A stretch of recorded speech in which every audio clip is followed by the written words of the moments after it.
Est-ce que tu veux Oui.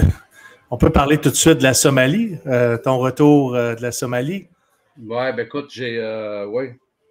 Mais même avant la Somalie, Steven, on n'avait pas parlé. Moi, j'ai fait 4 déploiements, right? Dans notre entrevue, toi et moi au podcast, on s'est concentré sur la Somalie.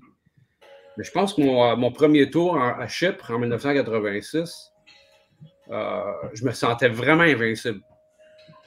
Nous autres, en fait, à Chypre et en Somalie, j'étais au régiment aéroporté. Puis, on ne portait pas de veste par balle dans ces années-là. Tu sais, on n'avait pas de frag-veste, de veste anti-fragmentation. On mettait nos t-shirts marrons en dessous de notre chemise pour dire qu'on était bulletproof. T'as ton t-shirt marron, ça arrête les balles.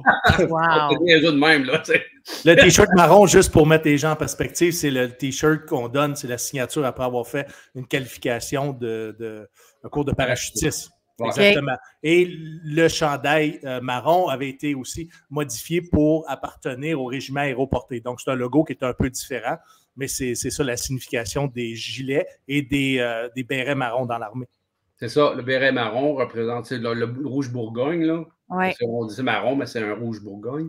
Puis pendant qu'on est dans les explications, dans l'aéroporté, ça veut dire que tu étais parachutiste, là. Ça veut dire que... Ouais. Toi, OK. Bon, quand je suis rentré, je suis arrivé au commando, je faisais 6 pieds 2. Puis après 5 ans, je faisais 5 pieds 9.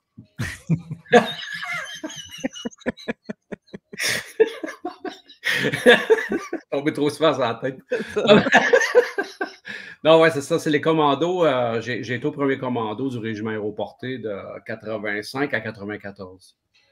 Et puis, notre premier déploiement, justement, avec le régiment aéroporté, était à Chypre en 86. Puis, j'ai été dans une situation où il a fallu que je sois face à face avec un soldat turc, avec une balle dans la chambre, environ, je dirais, même pas à... peut-être à 3 mètres, 3-4 mètres en face de lui, même pas 5 mètres. Puis, Est-ce que lui était armé, Roger? Pardon? Est-ce que lui était armé? Oh oui, lui était armé.